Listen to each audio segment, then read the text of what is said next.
next panel will be joining me to discuss rural technology. Ladies and gentlemen, please welcome to the stage Dr. Fiona Kerslake, Head of Agronomy and Bitwise Agronomy, and Business Development Manager for AgLogic, Gavin Williams, Chief Development Officer at the NBN, and James Roberts, General Manager of Group Fraud at CommBank, and of course Duncan Farquhar, Tasmanian Operations Manager at AgriProve. A big round of applause. Thanks, everyone.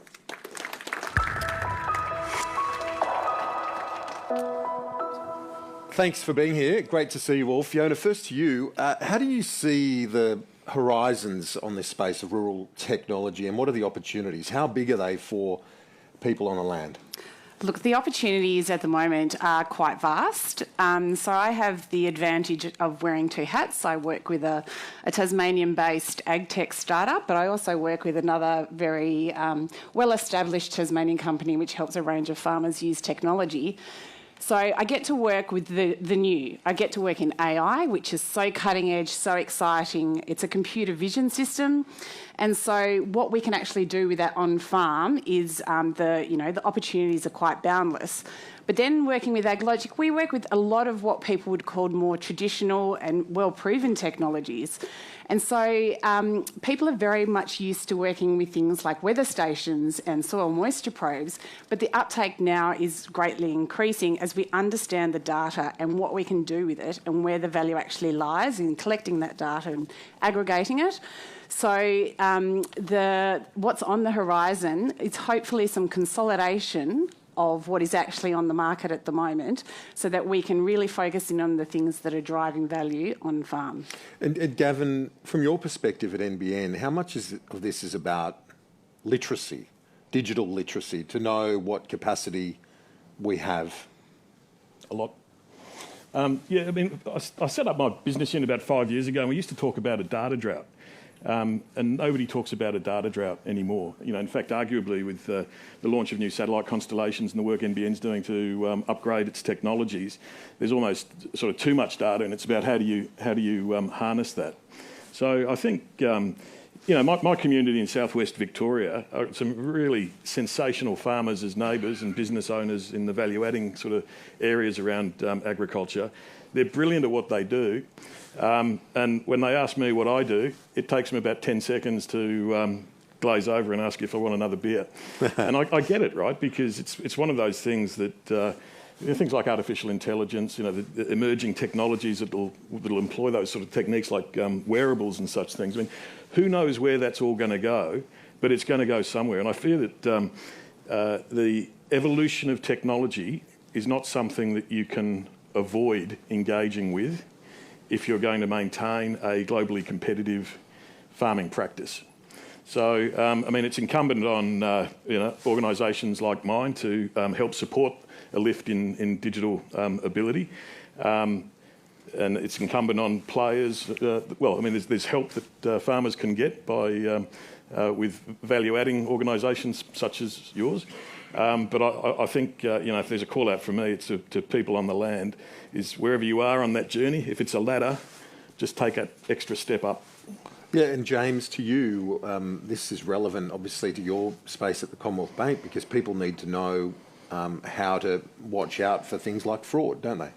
Yeah, that's right. Linking into the data side, CBA's latest data is showing that proportionately elder Tasmanians are being disproportionately targeted, almost by double by value the amounts that we would see in New South Wales, for example.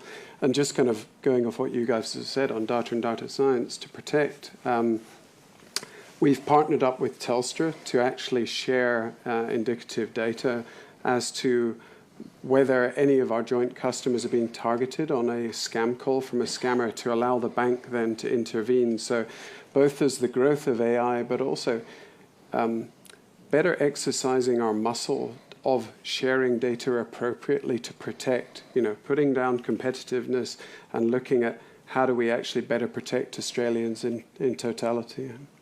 Duncan, one of the things, and you touched on this when we spoke before we came on stage, is the issue of trust, that people on the land need to trust experts in this space. Can you elaborate today for us on that?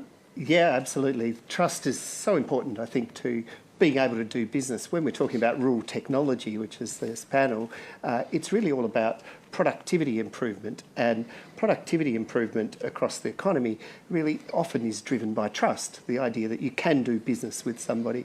I'd just like to take a step back. I'm really pleased to be here with Kidman as our sponsor. As I was growing up, the Cattle King was compulsory reading for us as kids, and the story of Sir Sidney Kidman, and you know, when he was droving past Broken Hill, he met a guy and said, look, I need some cattle, and he said, I'll sell you a 14th share in my mine, and that mine then turned out to be BHP. It was a handshake trust deal, and a lot of wealth was created across Australia. The other aspect of Sir Sidney Kidman's success is being able to read the landscape and understand the function of a landscape. And as soil carbon project developers, that's what we want to contribute to, a functional landscape at the paddock scale, at the farm scale, at the regional scale, at the state scale, and at the national scale. Increasing soil carbon can be a driver of productivity improvements. Our first crediting project under the new crediting projects increased her carrying capacity fourfold. So it was a productivity improvement in her agricultural business that really was driven by a trusted relationship with us. We were able to go and measure her soil carbon, come back and measure it again. It went up, and so we were able to claim the carbon credits, and that motivated her to do the work to build her soil carbon in the first place, and aligned with her values, and building those trusted relationships, whether it's with us or your bank. Ring the NBN, and I rang the NBN last week, and my speeds went up tenfold. And I understand from Emily and Angus out the back that we can go up tenfold again with the wireless network that's rolling out. So trusting a ag tech advisor like Fee, and asking the specific question about what is it that's going to make you better, what is it that's going to make your business take that productivity step forward. Really, that trust is a fundamental underpinning of that productivity driver for us. But there are. So I would like to, as a part of this exercise, is highlight that we now have 11 projects that have credited under the soil carbon methods, and 277,000 odd credits worth around $10 million have been issued to 11 projects, and that opportunity is available to farmers across Australia. And it really is founded in a trusted relationship with somebody who can provide the stack of tech that we can provide, from satellite monitoring. Others in the industry have got carbon flux towers to model the system. There are infrared measurements of soil carbon. There's a lot of tech that we can bring if you can build that trusted relationship with your tech provider. And you don't need to be up to your elbows in the tech yourself. You can trust somebody else to do it and focus your efforts on understanding the function of your landscape, your farm, and how the pieces fit together, the biology, the people, the nutrients, the water, and how that all fits together. Yeah, it makes it more productive, as you said, that word that you used earlier. And I want to get Fiona to reflect on those points made by Duncan, just on the issue of trusting the experts. But I know for you, precision as well in terms of the data you get on land is also crucial, and I guess that fits in with what Duncan's saying as well. Can you elaborate on a bit of that for us? Yeah, absolutely. The trust piece is really important. Technology is, something which can be really challenging for a lot of people who are out in rural communities. But I think on the digital literacy point, a lot of people would say, oh, I'm not very good with technology, but then they whip out their phone and they show you an email that they got, they take a photo, and then they check the weather, using, different weather station sources and things like that. And there is a higher level of literacy that we can bounce people up the ladder a little bit further than they think that they're already at.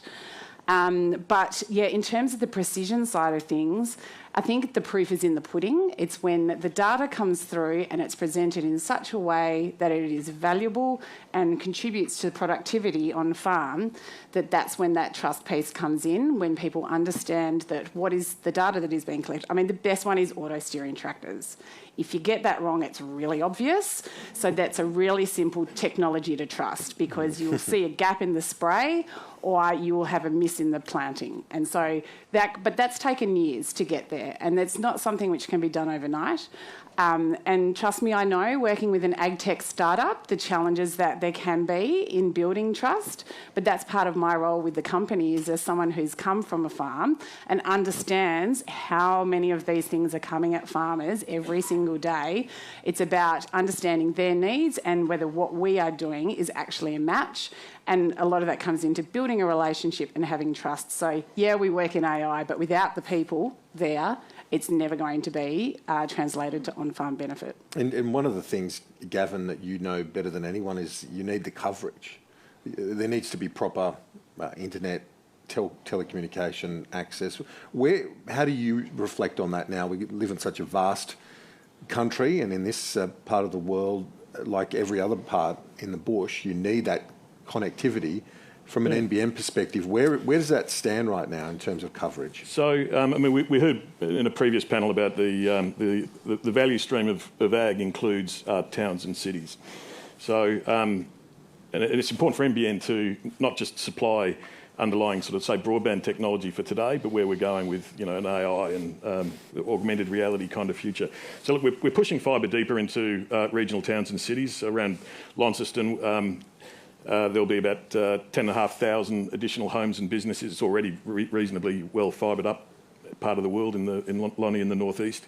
That by December 25 we'll be able to access fibre on demand, and that'll give speeds by then up to about 2 gigabits per second. And if you're not sure what that is, that's fast. But then you're outside of town. We have a wireless product, and we're partway through a $750 million program to lift the speed up to now about 400 megabits per second and push the coverage of that technology. Again, world-class kind of connectivity. And beyond that, we've lifted the capability of our satellite product. But look, the satellite industry's moved more in the last 3 years than the last 30 years or so, and I've been engaged in it through that time.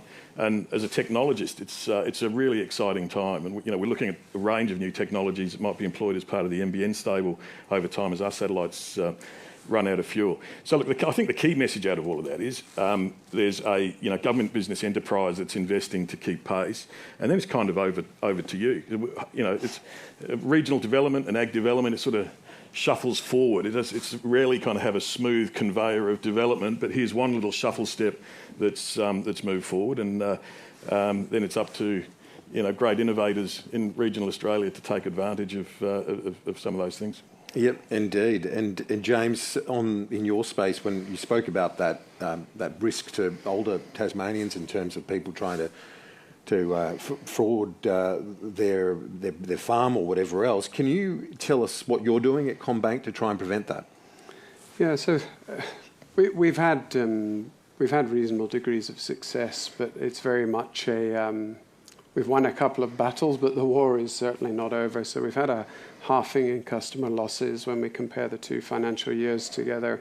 A lot of it, yet again, is tech-enabled stuff that we've brought in, things like name check. So historically, when you'd be paying invoices for equipment or something on the farm, you put the account BSB in, but you don't actually know to whom you're paying. You just have the details there. So we've released technology there which gives you an indication of to whom you're paying and whether that's correct or not. And in the last financial year, it's 410 million worth of prevented mistaken internet payments, and within that, about 40 million of scams as well. So using a bit of technology for good, and that's technology that we've shared out with the other banks because it's not a space that we compete in. I think there are some things that are in the national interest that you need to step up to the plate too. Yeah, absolutely. Well said. And Duncan, back to the point that you were making earlier in terms of the technology around soil carbon, I wonder, can you reflect for our audience today, where does Australia sit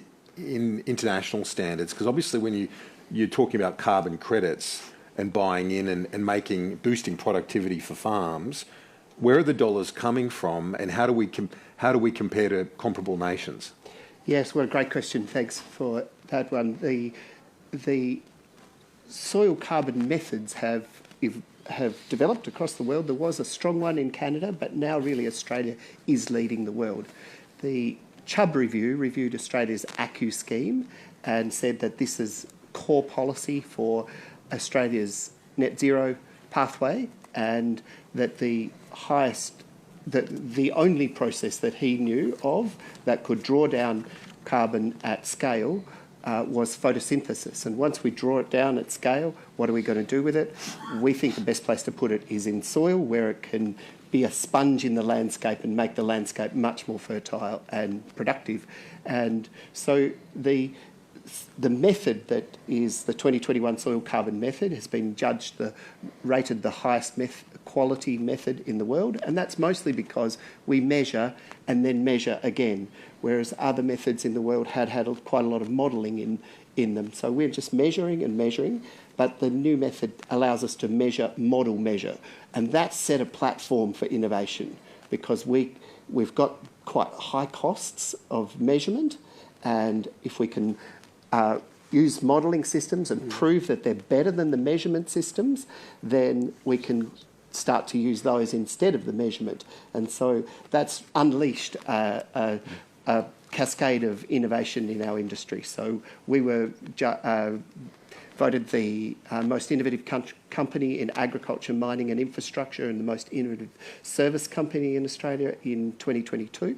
And other companies in the soil carbon industry have got different aspects of innovation, from carbon flux towers to infrared measurement of soil carbon to we've put up satellites to measure plant health every 5 days across our farmers, and so they get some feedback on how their farm is performing in terms of its plant health, which is the overall capacity to draw down soil carbon. So yes, the highest integrity method in the world, and I love your question because it really does give us this internationalisation opportunity as a country that we can get it right here in Australia, and if we can unlock that innovative potential of 100,000 farmers on the challenge that is climate change, it's an enormous force for the world, and then we can work out how we can do it here and then be an example for other continents and build a much more functional and productive landscape. If we can bring those productivity benefits out for Australia, it's a huge opportunity for the bush. Fiona, it seems to me a sweet spot potentially where the old school technology could be used alongside new technology, because we know farmers, as you've said to me previously, that for decades have been cultivating land and being responsible users of land, and it's, I guess, combining the two, the knowledge of the old school with the new. Is that a fair way to put it? Yeah, I mean, farmers are the custodians of the land, and we have many farms in Tasmania which have been in the same generation, and the knowledge of the landscape in which they're working has been passed down through those generations. And they are there for the long term as well. They are there for their children and for the future. So they're not actually employing practices which are trying to degenerate the landscape. So most people have been in it for the benefit of the landscape. So absolutely, we can bring together old technologies and new technologies. And I'd just like to pick up on something from one of the earlier panels, because we are talking about the future generation and educational opportunities. And yes, the Education Department have some interesting policies, and perhaps not teaching kids to drive tractors is a challenging one, but they're putting in weather stations on school farms. and they're teaching kids how to read the weather, how to use it, and how would you use that in on-farm decision making. So they actually are bringing in what's kind of an old school technology, but using it in a new way. It's localised, it's relevant to where they are, and then their school farm managers are using those. So that's an older technology that's coming in and being used in a new way, but then you can build it into something with like AI-generated data, for example. And then when you bring in the weather data that is being generated from a system like that, and then the data that is being collected on farm using AI, then you're bringing together the old and the new technology, and you're getting a whole new productivity outcome that comes out of that. But also, that's just attractive for kids. They're digital natives. They're completely different. Sometimes I don't understand what my 13-year-old is saying, but I know he knows what he's talking about, and I put trust in that. But he's learning all this at school, and he's bringing it back, and he's educating me, which is really great. But that's a great way that the education department is actually also doing a good thing in bringing together old and new. Yeah, that sounds wonderful. And Gavin, to you, who's at the forefront really of rolling out such an important piece of infrastructure in this nation, do you feel that there's that engagement with the technology requisite to achieve these sorts of things, like whether it be the breakthroughs Duncan's talking about and so on? Because people need to buy into it. They need to have that trust, as he said. Well, I think it's, and I think it's a point you made. I mean, if something is relevant and easy to use and clearly makes money, it'll be adopted like that. And we've done some research with the National Farmers Federation a couple of years ago, where the National Farmers Federation have a North Star of $100 billion farm gate output by 2030. And at the time, I can't remember, it was about 70 billion odd, 75 billion. About 15.9 billion of the gap to fill would be enabled by connected digital ag. So a big piece of the improvement in farm gate output is going to be as a consequence of some of the sorts of things that you're talking about, Fiona. And that's that on-farm connectivity program. Yeah, that was great as well. I was going to make that point. So, look, I mean, we're not about... our prime job is not connecting up a case tractor in the middle of a paddock, but what we do is connect the farmhouse, and there's plenty you can do from the farmhouse. And I want to say the grant scheme is open currently, or a new round of the grant scheme. So there is actually federal government money going to farmers to support connectivity, whether that's to the cattle yard or could be all manner of connectivity solutions that can push out from the farmhouse and make a big difference. And it adds productivity. But I mean, I've got a friend in Central Queensland, a great advocate for regional comms, the Sparrow family. I mean, I was up there being useless as they were herding cows through their cattle yard. And what a dangerous activity, and the cattle yard in their case is 5 k's from the house. Now it's lit up as a consequence of some of these grants with Wi-Fi hotspots, CCTV, and duress alarms and such things. Now we've got just under 8 minutes left on our discussion. So what I want to do is open it up to all of you to just make some final remarks as you wrap up what you've said today. But Duncan, I'll start with you as you can kick off our final points to the audience. Yeah, so we've been talking a lot about trust, and I think we need to trust governments as well to set a platform that will enable the innovation that we need to drive productivity improvements. And then the things that Gina was talking about earlier in terms of the output per person in Australia can go up, and we can address things like the cost of living crisis by being more productive and increasing the wages of everyone and the profits of companies if we can do twice as much work with the same amount of time. If with an NBN somebody can do online telehealth and a doctor can see twice as many people, we can afford to pay them twice as much. And so some of these technologies and the platforms and the government enablement of these things are really important, to be able to trust governments, to be able to set the framework for us to be able to innovate. And I mentioned that the framework for us was the 2021 soil carbon method and the Australian ACCU scheme, and the idea that we have the safeguard mechanism in Australia. We need to trust that these things will be in place to enable us to put the investment in. Our industry's invested over $200 million in the technologies that we're rolling out for farmers across the country, and we will continue to make those innovation investments if we can have that trusted environment to operate in. So it's pretty important that we build a operating environment that drives innovation, and that farmers ask those questions of the NBN: how do I be better? How do I take that next step forward? Like, I rang us up last week and my NBN speed went up tenfold, but I feel that here that it's going to be another 10. So how do we? What's the messages that we need to get through to government? Perhaps that's a question for the panel to drive the innovation and productivity. In our case, it's the message is really to farmers to say, download an information pack and get into your soil carbon project, and we'll unlock that innovative potential of 100,000 farmers to address a global problem.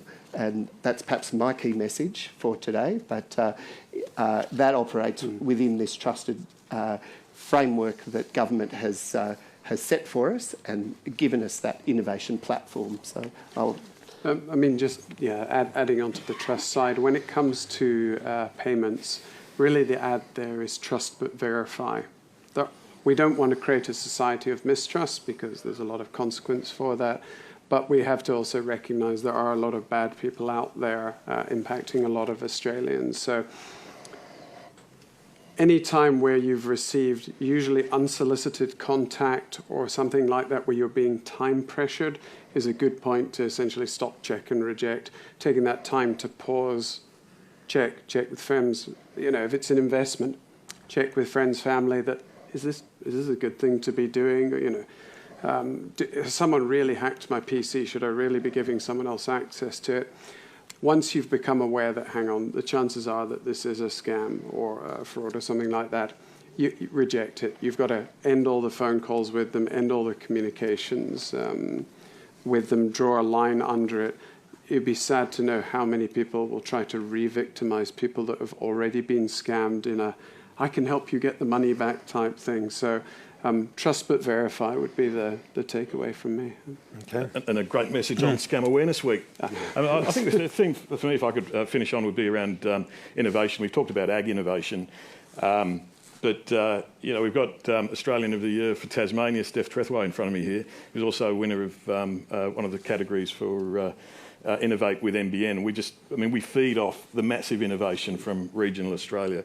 And if I could appropriate clumsily and paraphrase a bit of your story, Steph, farmer from out west in northern Tasmania, young family struggling with the tyranny of distance and lack of services, so created Motherland, which for the first time brings together support services for young mums and families. Just one example of it, we heard from the great doctor earlier on in the earlier panel around the what you characterise as the bush workarounds.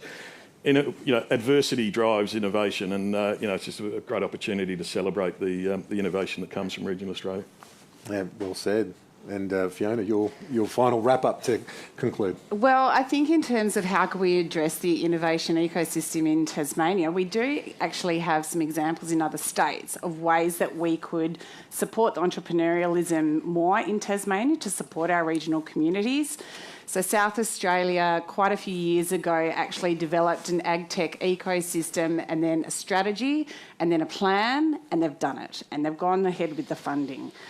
Queensland have actually appointed a chief entrepreneur in Julia Spicer, and she has been incredibly effective in bringing together the different parts of the innovation ecosystem, so not necessarily just ag tech, but all the different facets of technology and innovation that can improve regional communities.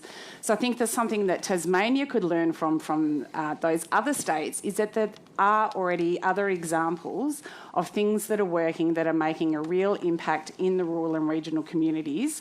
And that is something that, as a state, we could pick up and run with. And it would coalesce a lot of the other activities and bring them all together. We are a small state. The fact that we can't bring together a lot of these different facets sometimes is a little bit mind-boggling, but then we are disparate as well. And we do have our separate communities. Wonderful chatting to you all. Fiona, Gavin, James, Duncan, thanks so much. Please put your hands together. Thanks, Kieran. Thank you.